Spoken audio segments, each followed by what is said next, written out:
We're very glad to have you here. This is we have lots going on this weekend. We have 3 of the artists here in the audience. So if you do have questions, hopefully they will be chatting also. They have the right to heckle us, so just know if somebody starts heckling, they're... Okay. Lucy, Alice, and Tony, would you say hello? Thank you very, very much for being here, and thank you again for the loans of your work. Bastien Schmidt will be talking on a Sunday morning at 10:30 if you wish to know more about her work. So thank you for being here tonight, and come back very, very soon. Oh, goodness, yes, tomorrow. I'm so sorry. Tomorrow we have a really wonderful meet and greet with our new executive director, Sherry. Yay! And then Sherry and I will be in these chairs talking again. So that is really exciting. At 10 o'clock. So 10 o'clock tomorrow, 10:30 on Sunday. We expect you all to be here. I, of course, am here with my co-curator and the church's co-founder and great artist, Eric Fischl. We obviously have April in the audience. And the point of today this evening is to really talk about the exhibitions. It's an enormous pleasure always to co-curate with you. Do you want to kick it off with kind of your first thought that we discussed slightly earlier? First thought, what am I doing here? And other than that, Sara and I were talking. I was sort of thinking today, what way to approach this conversation. We're in a what are there, 48, 44 artists? 46 artists, 50 works, et cetera, a great range of stylistic variety. And what are some of the things that, you can sort of narrow it down to in terms of discussion. And I found myself thinking about a couple of pieces and realized that they were approached very differently. Hopefully this isn't too obscure a way to start off a conversation about art, but so much of art making in terms of decisions is, where do you start and where do you build to, and how do you build to that place? And I realized that there are some artists in this show that build by constructing directly the thing that becomes the final product. You look at these tapestry here are good examples of that. They start in one place on the the weaving, the loom, and build to the final completed image. There are other artists here who build to a finish by deconstructing it. And so there's construction and deconstruction. This Daniel Ramos, Lind Ramos piece here is a sort of good example of a piece put together by a variety of pieces, disparate pieces that come together as a whole. There's a work upstairs by a Vietnamese artist, Dinh Le Q, who wove together both photographs of Vietnam War with Hollywoodization images of the Vietnam War and sort of put them together into an incredibly interesting abstraction. Anyway, we can go through that and sort of use that as one way of sort of looking at this range of expression that has at its base either. There's another one we mentioned as we were talking, which is transformational, right? Where something, do you want to describe that?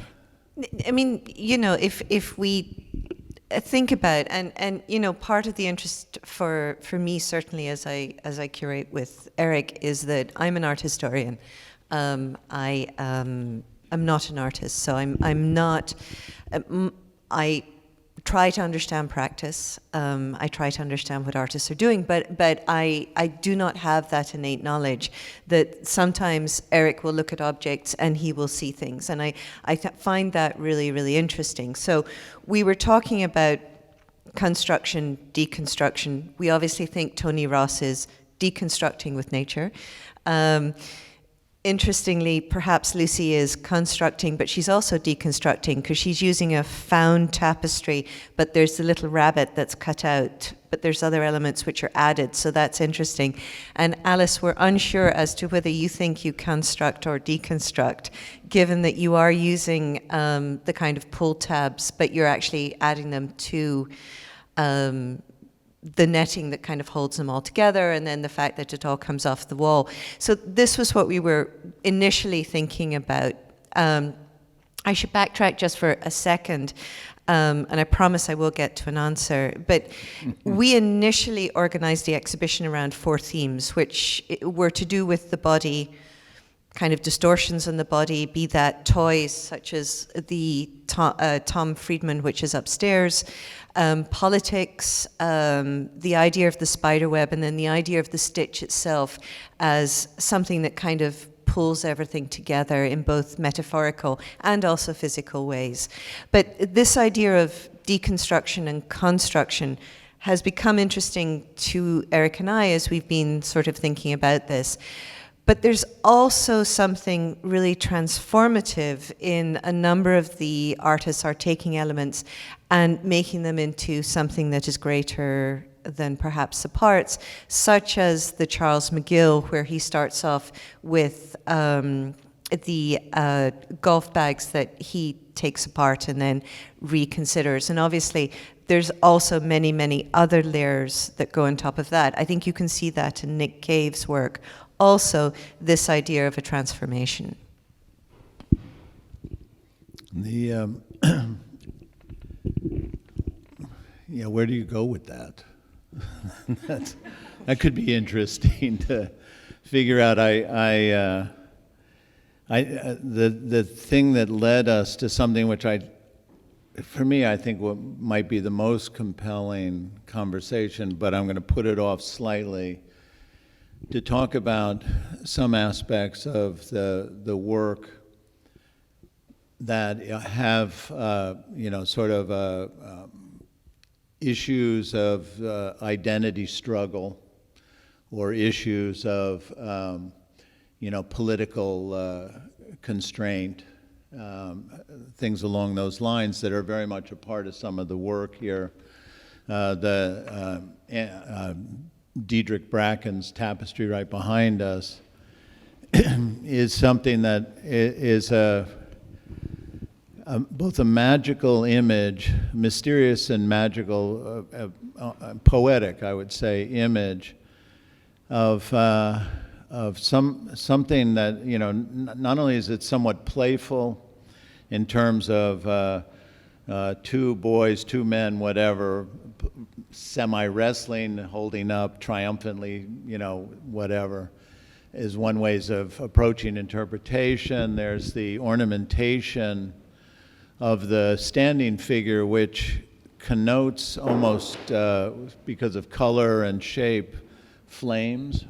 Which is cited in the title. The title is Fire Makes Dragons. Yeah, and so you have, again, an image of something that is almost mystical in its connotations, against a rather formal background, architectural background, something that is somewhat surprising. Is it, feeling outside of the architecture, feeling trapped by the architecture inside of it?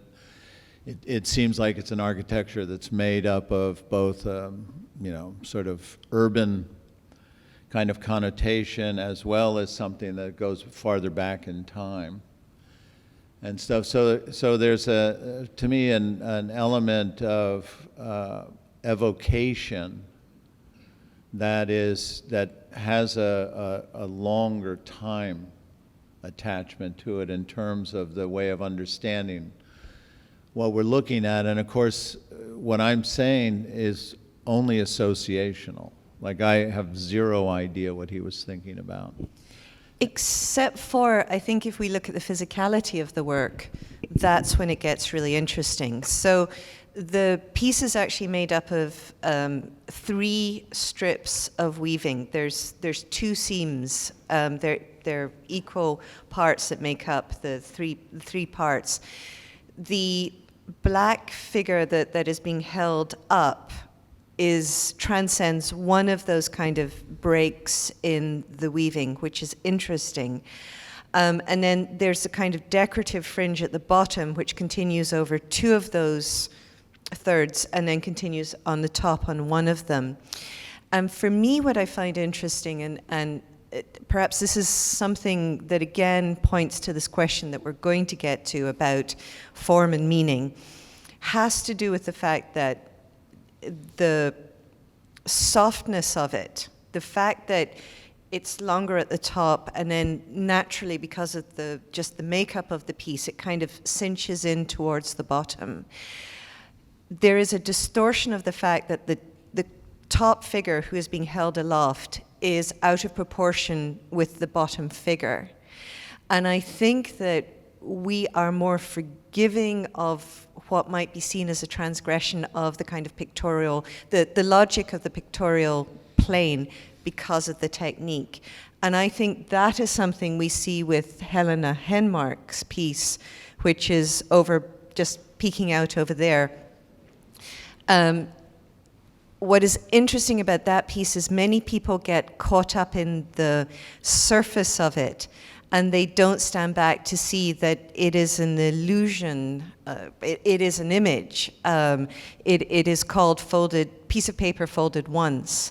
And so if you stand far enough back, you see that, but if you stand close up, you get lost in this just kind of the exquisiteness of her technique. And I am interested in the way that because we have a number of younger artists who are actually using this technique and using it to incredible of which effect. She is not one of the younger artists. She is not, but Brackens is. But speaking to that, to go back to the Diedrich Brackens, it's a woman's work, right? Which is part of the idea of what this show is about, is breaking down those stereotypic things, those things that have really become challenged and don't apply. But somebody, a gay man working within a traditional sort of feminine process to create an evocation of sort of both black identity, black gay sexual identity, those kind of things. It's all of a piece, in other words, is what I'm saying. Except for one thing which I don't understand in that. The boots. Naked but for the boots, in terms of the silhouette of the man being held up there. He is essentially naked, right, as a silhouette. But those are clearly boots that he's wearing, right? Personal choice, I guess. Blair, you were going to say something?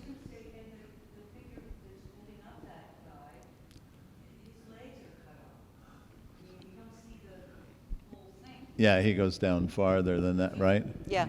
Well, you don't, but I mean pictorially, yeah. Mm-hmm. Yeah. Sure, let's talk. We'll continue.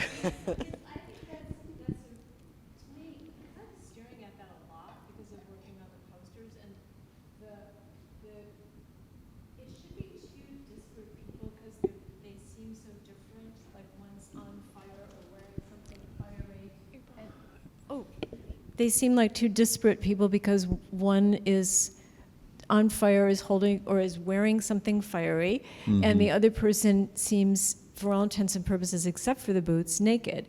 But the way that the hand is like sort of attached, and this is where I think it's so cool that it's a weaving, that it's tapestry, is that it seems like the person that's being held aloft is also emerging from the other person. So it seems like fire as, you were talking about deconstruction and construction, but fire is a way of creating, destruction is a way of creating something new. So to me, it seems like a real transformational image. And in that regard, it seems like the tapestry medium is real perfect for it because What do you it's think so, that, they're does so anyone, bound together. anyone have an idea of what that blue More line excitement. is?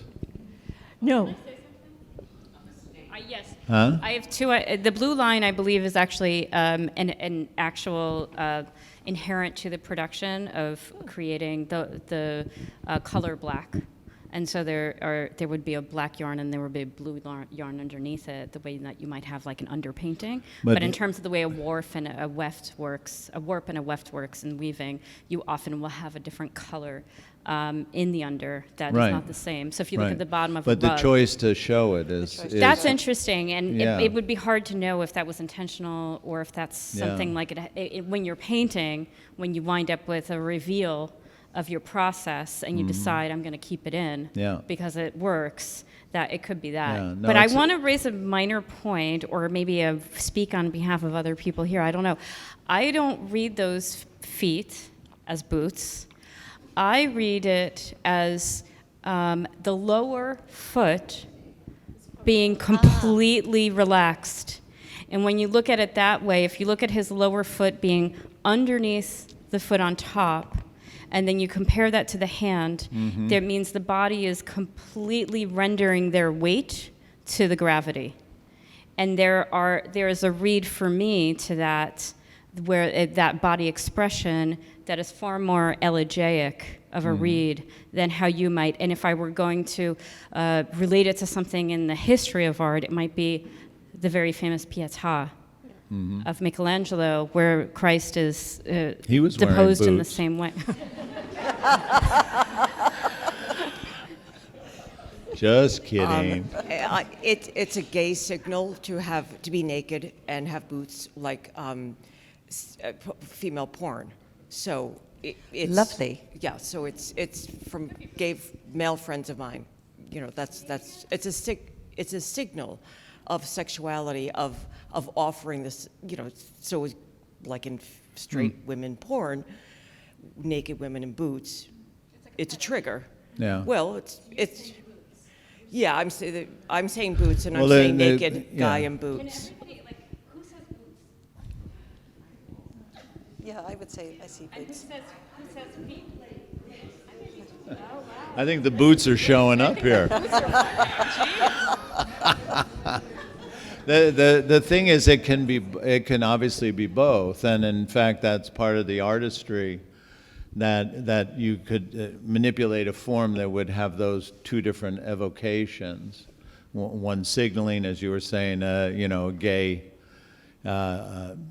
aspect to it, another being the elegiac, the relaxed body, et cetera, et cetera.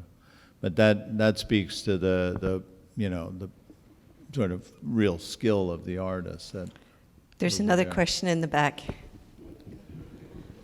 Well, I was noticing that blue line, I think it's on purpose, and I also see fire coming out of it.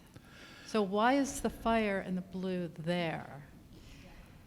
Yeah, Something to think about. Unfortunately, we don't have the artists here to say, what the hell were you doing?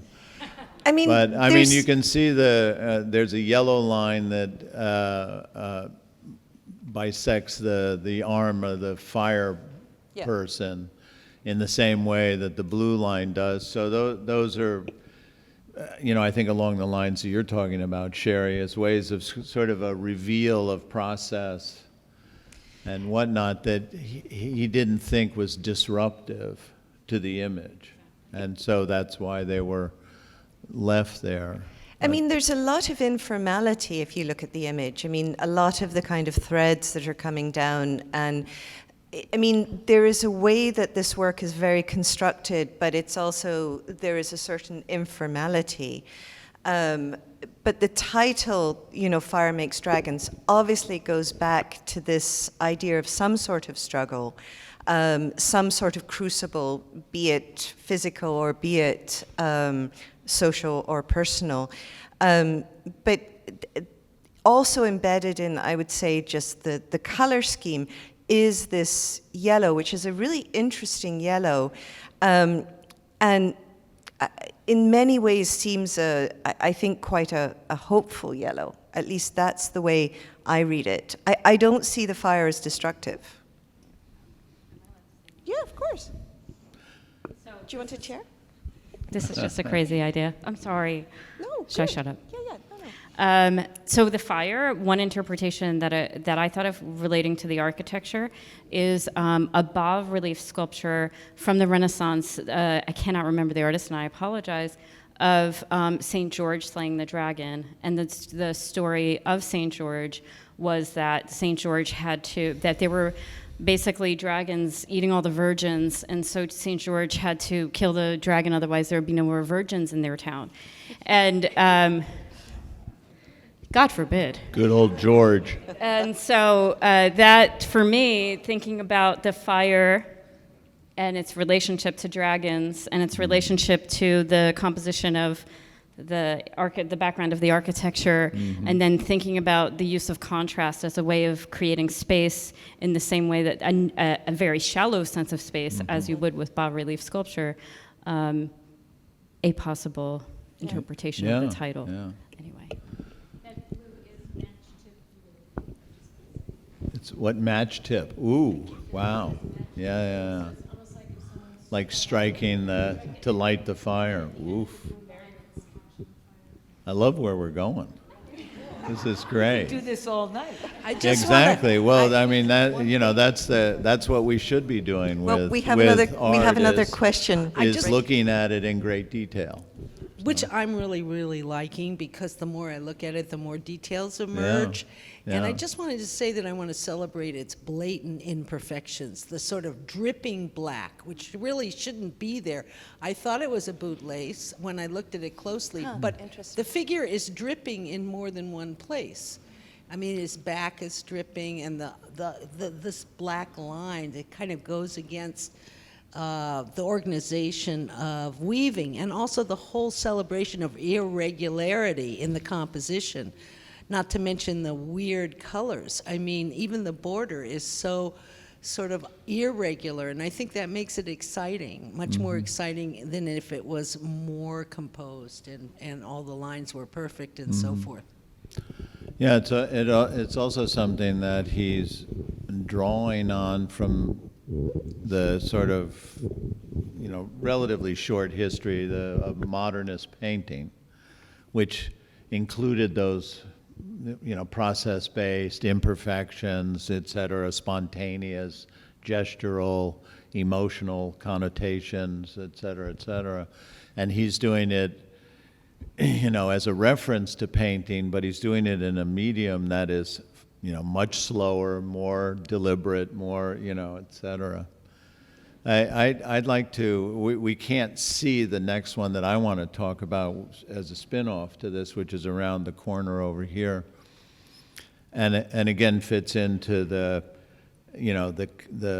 making the process of art as a construction from, point A to point B type of thing, as opposed to a deconstruction, repurpose or recollage or et cetera, which is, they're some of the smallest works in the show, which are the Mark Olshansky's. There are 3 needle points over there that are these abstractions, and what absolutely rivets me to them, besides, they first of all need close reading. You need to actually walk up and be within a foot of them to begin to have their sort of extraordinary quality reveal itself.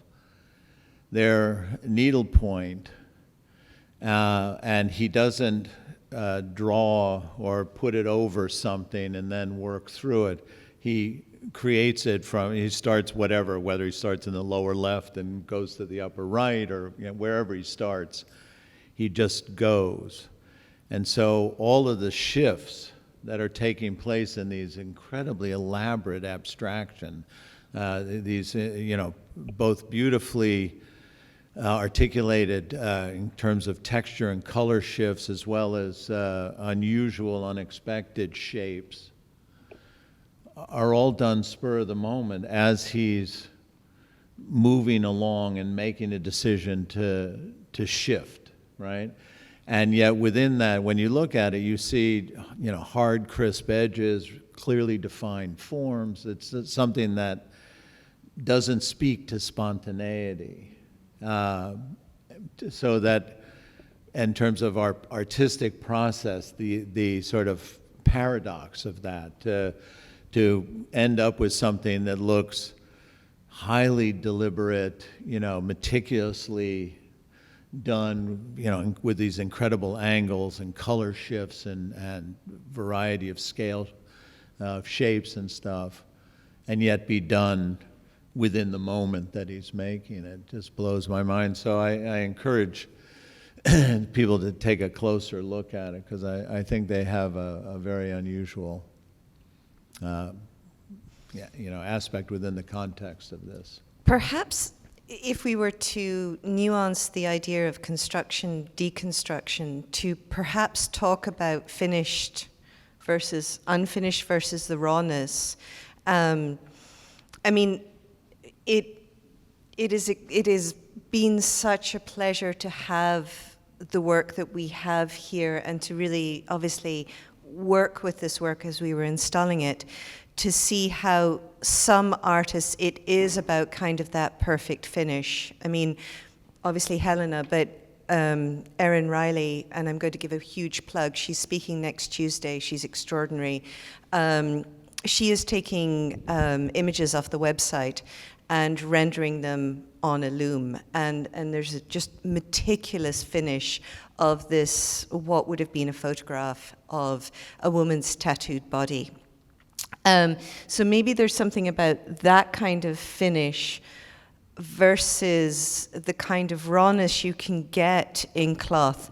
To a certain degree, I think in the Enrico David, where part of the edge is very unfinished, there's parts coming out. There's something in this piece that speaks perhaps to an authenticity. I'm assuming that the red and black is a found piece. It exists, and he painted and sewed and whatever on it. Yes. Right? Yeah. And then, also behind this wall is a really wonderful piece by Magdalena Abracanovich, sorry. Not Abra. Abracadabra bits. I now am unable to say this name, but Magdalena's piece, which is sisal and horsehair. There's something, the roughness of it, the heaviness of it, the fact that it isn't a medium that is defined as women's work, and the fact that it's called pregnant, and there's a weight to it. There's something really extraordinary in the kind of exploration that can be done with this sort of material. Mm-hmm. Yeah, I would definitely encourage that. She was early on proponent, a woman who was pushing very hard against the stereotyping of woman's work, etc., pushing against the idea of craft versus art, etc. And the piece we have is an incredibly powerful object that also is very much about the body, especially the female body, but in a language that isn't entirely based on those things. So it's very interesting. You had a question about something. I'm sort of wondering about the craftsmanship of some of the. Thank you. Wondering about the craftsmanship in a number of ways. Some of the embroideries that you mentioned, or Magdalena's work. The craftsmanship is exquisite. There's a lot here where that is not so, and I wondered to what extent attention to craftsmanship shaped what you chose. Well, that one, I mean, You don't think this You is don't think well this is- crafted? I mean, by traditional standards, it is not well crafted. Yeah. I mean, the seam is, it's uneven, the seams are showing, the edges are rough. I'm not damning it, I'm just saying No, that I understand, there yeah. are traditional notions of what is a well-crafted piece, and Yeah, that no, I think doesn't that, I feel- think that most of the work you see in this show are pushing against the definition of traditional craft, in a way. The seams in this, things that are slightly shifted off, those are all deliberate decisions, so that I wouldn't say one be better than the other. It would be within the context of what they were trying to do. That would make it be, is it working that way, or is it, is it something taking away from it? And I think within the show, all the decisions that the artists made aren't taking away from what their thing is that they made. They're actually, building to that resolution. So That one, I can't pronounce her name, Nepomuceno. no, this is not. this is Oh, Nepesinos, that's sorry. Christiana Fora. Sorry. The distortion of the way that it's stitched together or finished together, and then the distorted faces, I can make an excuse for that, but I personally don't feel that it has the same expressive power that the distortion in the Brackens has. And I can see you just Oh, I can't wait. bundling up your fists. I mean, for me, I think it's it's an interesting piece. The distortion is interesting. Go ahead, you go. So this is a piece I fought for. I'm just going to say that. I mean, early on we had some discussions. I still have the bruises. An exhibition is always, and it's what I love about them. I mean, there's the intellectual ideas, and then there are the practical issues of we tried very hard for a Louise Bourgeois spider, and, many thanks to Cece for fighting that good fight. We obviously lost, but nevertheless. So what I love about this piece is I really love the difference between the two sides. I love the fact that you get these kind of aspects where the curliness of this shape is actually augmented by the way it's woven, the way you actually get these indentations in the weaving. And that's something that personally I just found really interesting. In an oblique way of kind of answering your question, I have been asked, how we make the decision about who's an artist and who's a craftsperson. And the way I've answered that is to say that for us, that was not the question. So it's up to the artist to decide if they feel that they are on the side of craft or if they feel they're on the side of contemporary art. The question of de-skilling in contemporary art is certainly something that has perhaps been more debated than in the craft world. For me, a lot of these ideas of the unfinished nature or of some of these works is about this theme of what I would call rawness, which has to do with a certain amount of expression. I mean, to shift gears radically and think about the Mike Kelly piece, which is up in the library, which is 5 very used soft toys around a very used baby's blanket. I mean, Mike Kelly's idea was that the soft toys that we grew up with and as children loved, probably to their detriment, or that our children or that our nephews or that our loved ones have loved, they hold that love in them. But Mike Kelly was specifically going to junk shops and charity shops and garage sales in order to find objects where that was not part of the tale, that was unknown, and therefore there is something disgusting about the objects. They're terrifying. They were abandoned. They're abandoned. Yeah. And so there's a pathos, perhaps even bathos, in them, but there is a way in which the object is, there's a removal for the object. And I think that in a lot of these practices, there is perhaps a removal from the finished aspect of craft that may or may not be polemic, but is interesting. I don't know if that... This leads me to the conversation I'd like to have with all of you participating as you see fit in. It's a conversation we started earlier today that we were talking about how this show is generally considered the best show we've done so far. Not bad for a year, right? Okay, we have so much more to look forward to.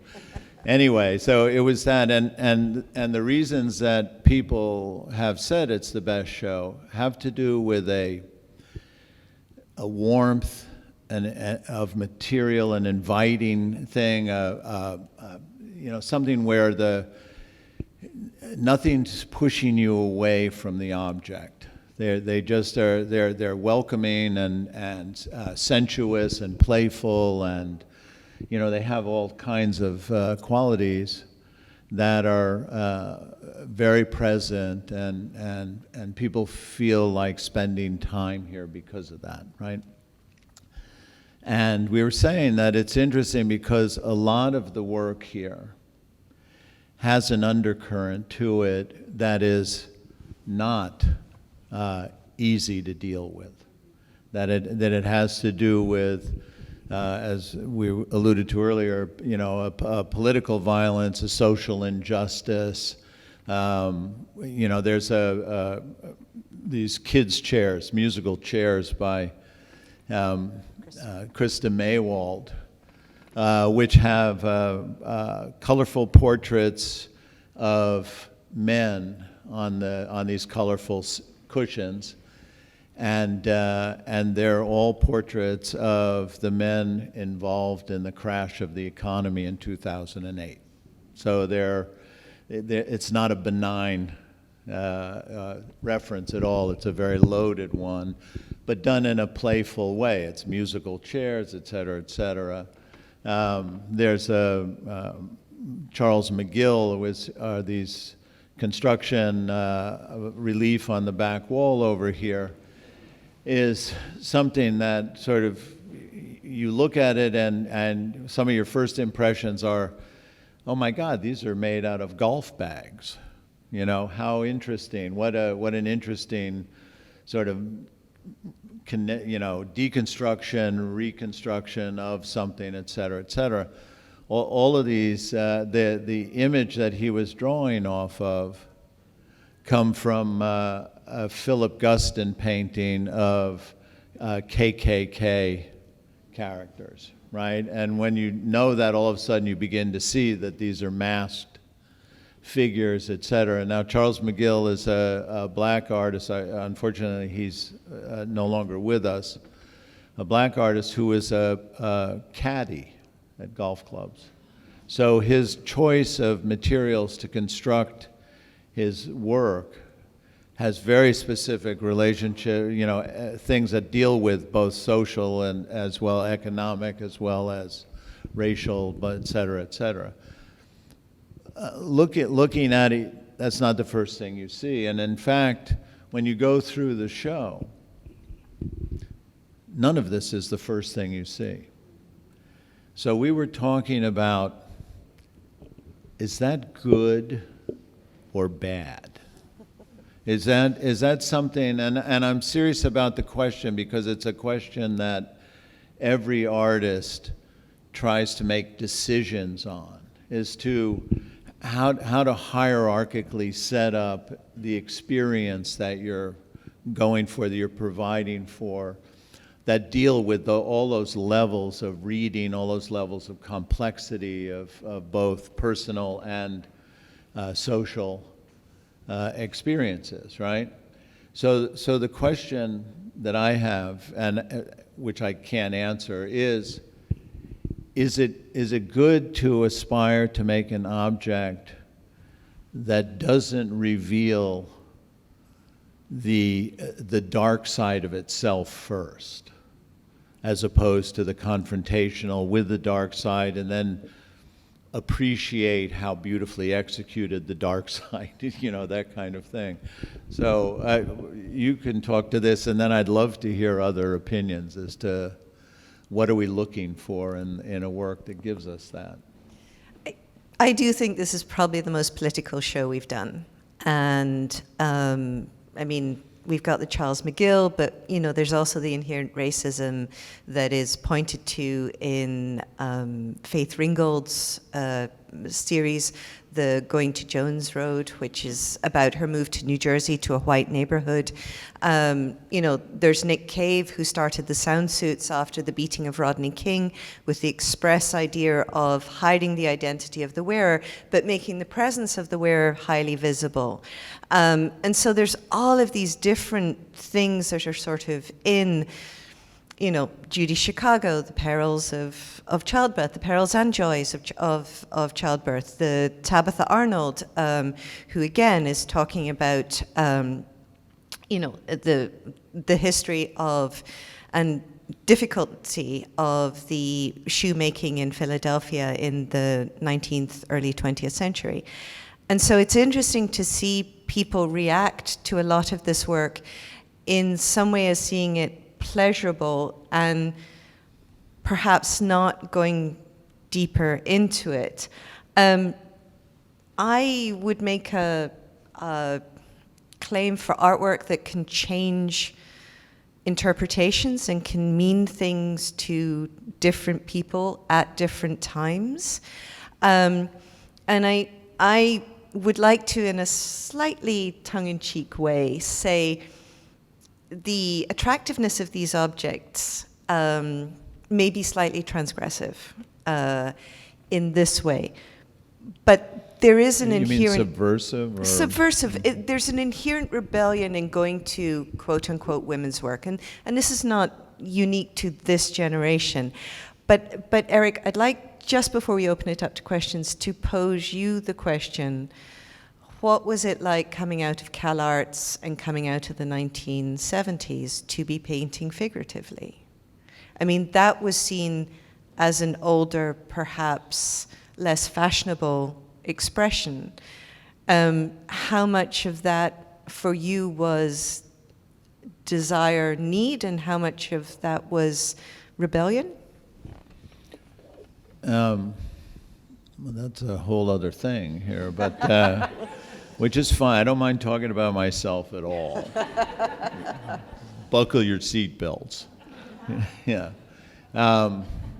The compelling part of the question that we're starting to deal with right now, for me personally, comes from taking the other position, which is to say that I'm sort of more of a face forward in terms of you're looking at something that initially makes you uncomfortable until you find some way of becoming comfortable with it, because it's something that's not in and of itself simply critical and simply angry and simply a pushback, et cetera, et cetera. It's something that has some of the harsh realities of life that are part of the experience of it, or this is my ambition for the work anyway. So for me, I'm one that's saying, you're maybe not gonna like this, but you'll recognize yourself in it at some point. And if you do, that might be why you don't like this, but I'm with you there because I'm in that same place. So it's a different kind of sharing for the object, and within the language of how you express that. For me, first of all, I can only express it by painting, and liquid material, brush stroke, et cetera, that's my language. And that as much as I and moving towards a darker subject, I'm also trying to paint it beautifully, trying to give some kind of sense of, you know, energy, sensuosity, luminosity, etc. Those things that make whatever it is we're seeing glow, hold your attention, give you pleasure when you begin to move through the shifts that I've made in terms of, you know, edge to edge, shape to shape, et cetera, as a way of holding you longer, so you go deeper into it. And so then going back to this show and to this thing where the audience generally does not have that troubled relationship to the subject matter. They see the objects as welcoming, as something you know, they can wrap themselves around, they can be stunned by. I mean, Alice did this you know, insane piece. I'm just going to editorialize here. This insane sculpture on the wall up here of pop-top cans, that it makes the most beautiful, you know, texture, you know, shiny shapes, et cetera, that confounds you by the you know, the obsessive work quality of it that holds your attention. It's like you just scratch, how can anybody do this? I mean, you know, et cetera. As you move into the physicality of it as an object, right? And she does not, I don't think, have an undercurrent of darkness attached to that, or do you? Let's ask the artist.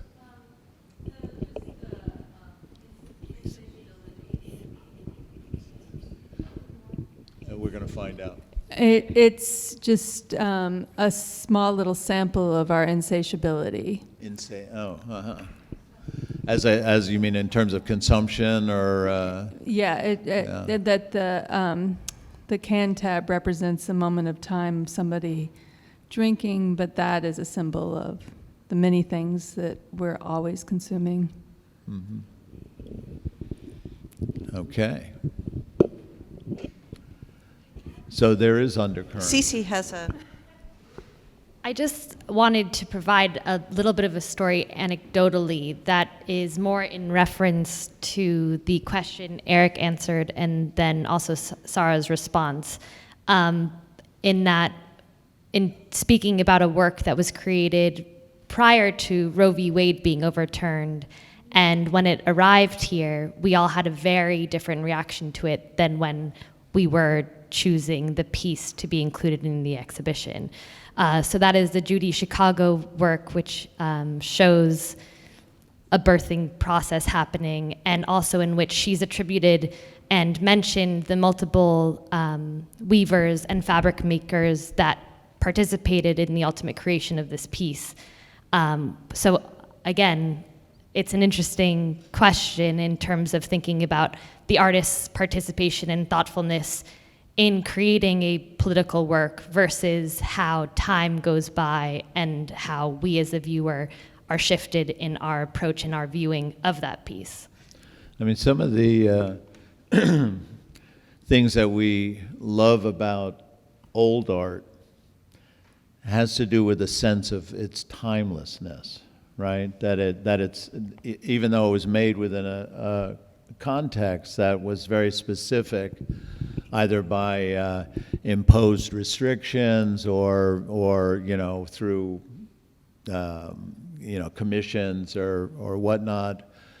You know, it's something that when artists hit something that's archetypal, it seems to transcend that context and still bring us into an awareness that's present in the work. And so it's interesting because you're absolutely right that we looked at Judy Chicago in the curatorial phase as somebody representing, pushing for, fighting for women's rights, but you know, almost in the same way that Betty Friedan is represented up here as something that had been resolved. And so the piece was that Judy made seemed like a glorious celebration. And then, that's taken away, and now you look at it with a sharper edge, as you say. So, But when we had this conversation, I think Eric said something really interesting, which was, so the Judy Chicago is from 1983, so it was after Roe v. Wade came into effect. Magdalena's piece is the 70s to the 80s, but we suspect early 70s, and that was a piece that very possibly was done before Roe v. Wade came into effect. And so it is very interesting to see those pieces kind of switch places back and forth with history and with our current experience of it. And I agree that there's always got to be a timelessness to the art, but perhaps the really extraordinary pieces have that specific moment that manages to become timeless. It's what forms it. I mean, interesting and apropos to what you're saying is we have an Alan Shields here, and around the corner, because we put out the chairs, we had to remove it to the corner, is an Alan Sara sculpture made out of chicken wire. Both of those artists were contemporary with the 60s and 70s, the beginning of the awareness of feminist critique, the challenge of definitions of masculinity, et cetera. And so you have this Alan Shields painting here, which is not on a rigid structure. It doesn't have a stretcher bar.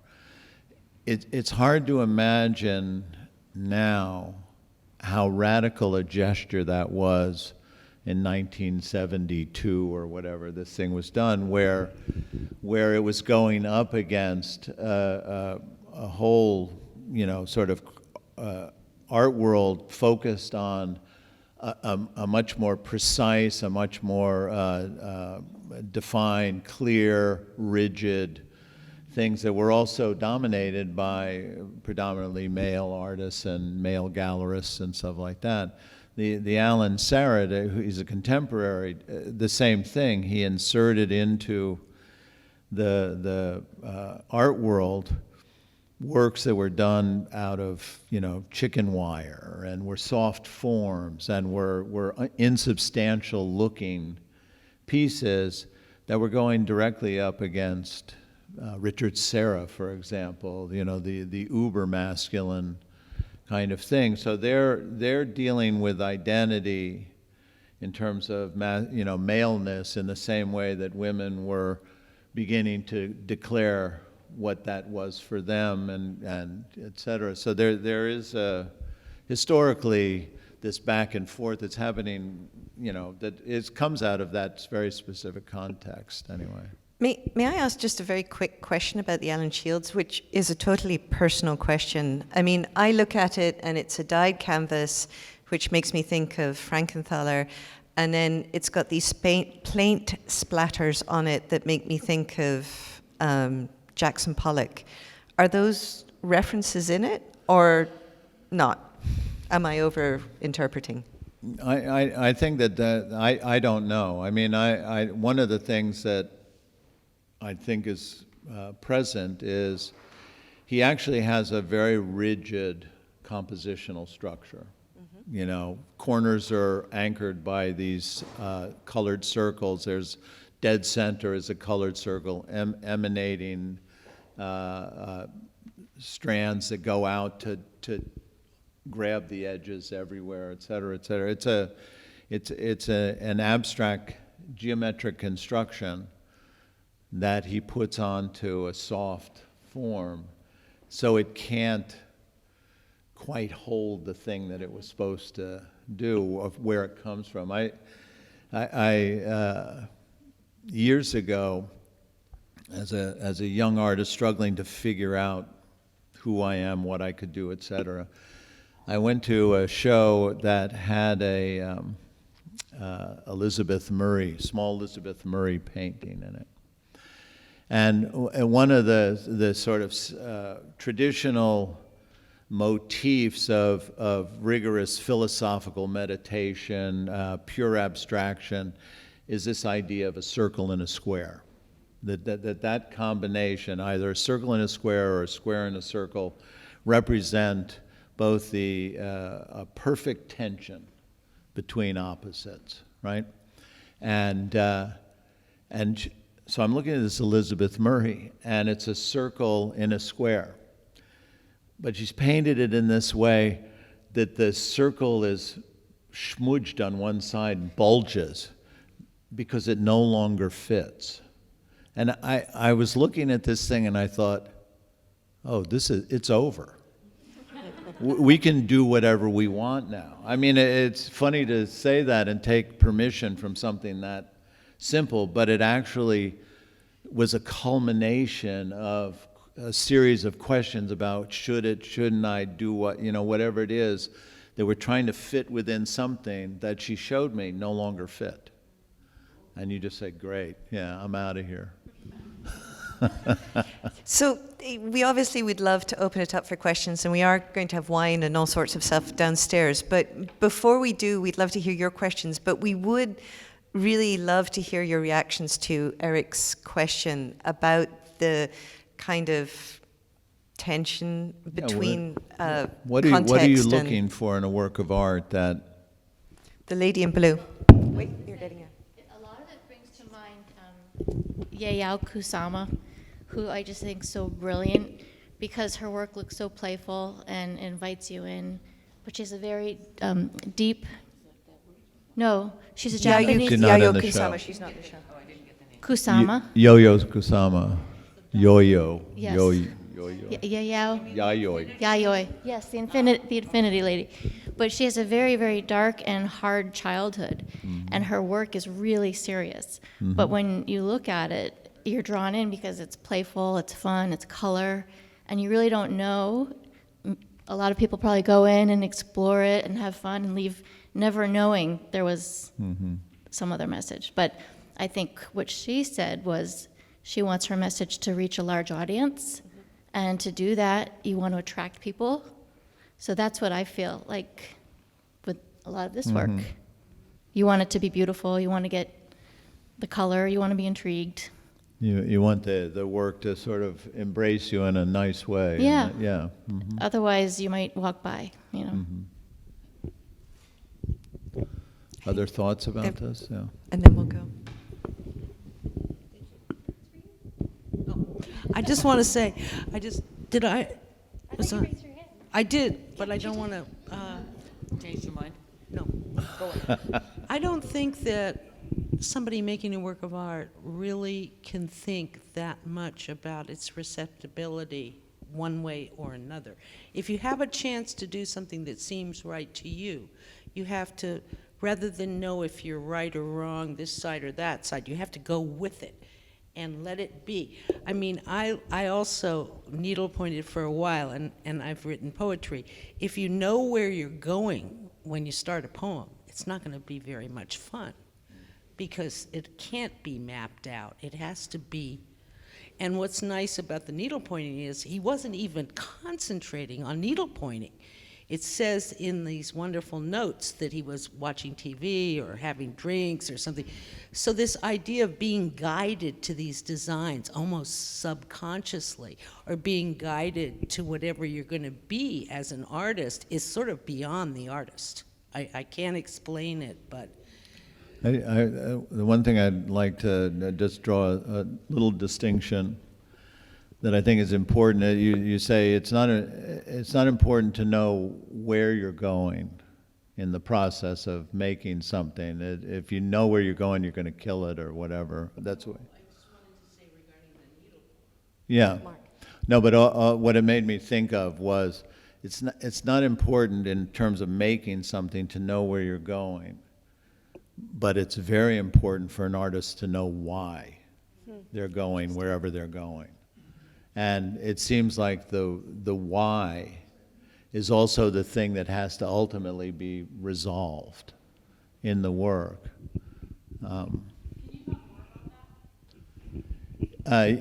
Yeah, in terms of what is the why? Well, I mean, it can be, you know, philosophical or emotional urgencies. You know, for example, why do I care? Why am I trying to reach out to somebody? Why am I trying to show somebody else this, right? Those are the kind of questions that are essential to because they're part of the motor of the creative act for artists. That it's not simply whimsical, unless the idea of playfulness is a part of it. Then whimsy can be the why of doing it. But you know, basically, it's an existential, a spiritual a why. You know, what is this thing, and how can I creatively find ways to connect? Is the way I understand it. There was a question over here, I believe. I was actually just going to agree with the lady in blue. Which you've now become, by the way. The lady in blue. When I first saw this show, talk up into the mic. Very pleasing visually. There's a lot of color, and for example, looking at this piece, it's to me kind of funny, but you can be looking at something pleasing and attractive, and the story behind it can be very disturbing or very deep or not attractive at all.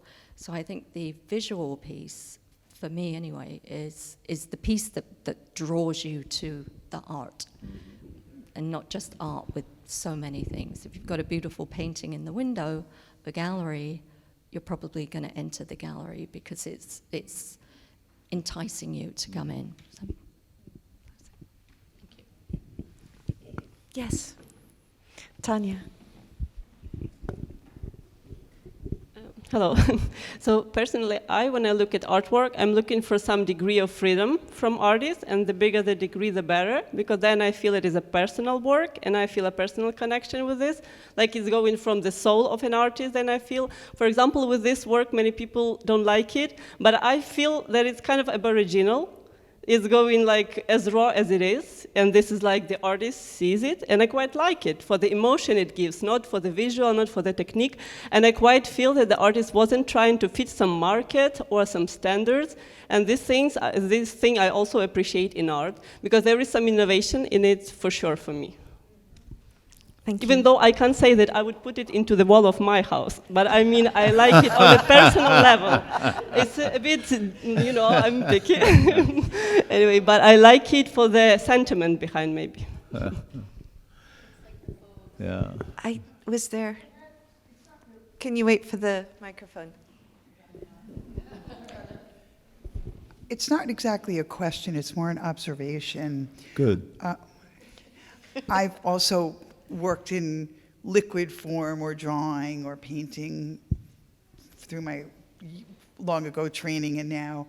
And one of the things that I've always observed in the work that I love are accidents. The hand of an artist, the smudge, the changing of color. A lot of this work is very foreign to me because I've never worked in textiles, or metal, or however these things are fabricated. What's your sense of whether there's an accident allowed to happen, or whether these are very planned, concrete ideas that have to be executed to a drawing, to a specific material? Does that make any sense? That's a really interesting question. I'd like to have Tony answer it, because of all the work in the show, hers has the greatest degree of accident, right? So how did you arrive at that? How do you think of that? So my piece, which you can't really see from here, is a piece that started in one iteration, which was very organized and fairly precise, given the constructs of natural materials, that I let age over time to become what it is now. And I was not totally in control of that. I set up for things to happen, but I sort of collaborated with nature. And I feel like often in my work that I'll find something that I didn't expect that might be an accident, and that I need to take time with that because maybe it's better than what I had originally anticipated. But I find great beauty in the degradation that time creates, and so I don't know if that answers your question. I think there's a lot of room for experimentation and for chance happenings in a lot of this work. I mean, if I go back to the Erin Riley, what I think is really interesting about that is you've kind of got, you don't have an original with Erin Riley. You have a figure that is probably on a webcam being shown on a computer screen, somehow being captured, probably through a printer, and then woven on a loom. And then the kind of cherry on the cake is there's a mirror in the back of it that even further distorts the body. And so there's this way that the object is extraordinarily finished, crafted, but the subject matter itself is about all of this kind of transformation of the image as it goes from one medium, or perhaps from reality, through other screens into the process of making the work of art. And I mean, even something as finished as Krista Maywall's work, she has no plan for you to set it out. You can move it around. So I still think there's a lot of perhaps experimentation and perhaps chance happenings that come into it. Perhaps in the less finished works, it's easier to see.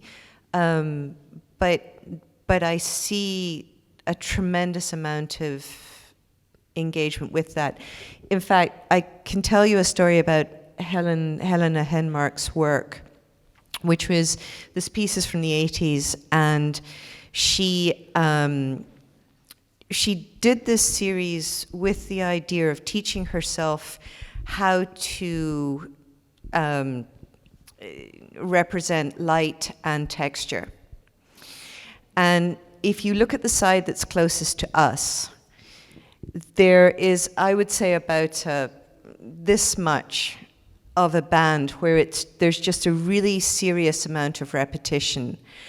And what she talked about was the fact that she realized she was falling back into her old weaving techniques and that she had to bring in much more diversity into what she was doing. And so she started to do that. And then at one point she said, I've got it now, do I go back and redo the beginning? And she thought, no, it's interesting to leave it that way. So even in someone who is as practiced and such an expert, I mean, you know, Helena essentially pioneered the very large-scale tapestries that went into corporate America headquarters thanks to I.M. Pei and many other people. She is somebody who was taught by the 3 top weavers out of Sweden, which pioneered modern weaving. Yet here she was, willing to leave part of her tapestry where she herself was learning. And I think that's interesting, and I think that's very generous. One more question. Cece is our timekeeper.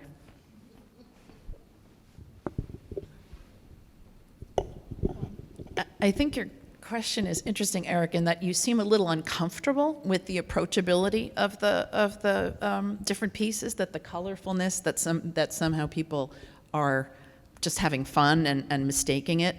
But I feel it's kind of the opposite, that there's this subversiveness, that it draws you to it. And in its sort of informality and the tactile and the texture that it's more like a pillow, or it's more like something I have at home. It's not, and you're not immediately being pushed back from, oh, they're representing something, this is art, it's telling me, something serious. And then if you spend any time with it, you can start to feel really uncomfortable. And that's a really kind of, that's part of the subversiveness of the women's work and whatnot, but I think that's a lot of the power of these pieces, is that they draw you by their tactile excitement, and then you start to feel like, oh my God, this is this is really disturbing. So. Yeah, I wouldn't say that I'm uncomfortable with it in the sense of dismissive of it, unappreciative of the mastery of it, anything, respectful of it, et cetera, et cetera. It's just within the world of creators, there are these different ways that one moves towards the thing that they're after, and so this is a stark contrast to other ways of doing it. I'm compelled by it and amazed by it, and as I say, the work stands for itself. It's really fabulous stuff. So yeah, I didn't mean to say that you were dismissive of it, but that notion that that somebody coming to see the art can just totally miss it because it's too friendly seeming, and which, as the woman in blue was saying, sometimes that's how it is, but you get more people excited, Yeah. About the pearl bonnet, there's nothing sort of inviting about that bonnet. well, if you approach it from the back, you have no idea what you're up for. Yeah. Yeah. Yeah. I think there's some works that are very, very startling and stunningly, I don't know if it's political or if it's surreal, but it's something, and it's not necessarily inviting. No, Their backstory. Angela is very much commenting on her personal and familial past within the Mormon Church. The seer bonnets are an attempt to individualize the 35 wives of Brigham Young, and to give those women an identity and an agency. So Angela's work is deeply political in that way, as well as being deeply spiritual. So, yeah. Well, thank you for bringing up Angela's work. Before we completely wrap this up and go down and have some drinks, and I hope it's okay if I say hello to two artists who have just joined us here. I'm Tanya, right? And Roman. Super Dog. Yeah, the Synchro Dogs. They're artists who we're so lucky that we're able to offer them some space and time and stuff. They're from Ukraine. And they were out of the country when the war broke out, and have not been able to get home. And they're both artists that work and produce work and sell work and stuff, but are homeless, etc., until this all gets resolved. And it's certainly one of the missions of the artist residency, the community thing that we're providing here, is to try to find ways of helping and open up and create an embrace that is very much a part of the spirit of the place. And so I want to welcome Roman and Tanya here. Yeah. Even if she doesn't want to live with this. We look forward to seeing you downstairs to continue the conversation. Thank you again for coming.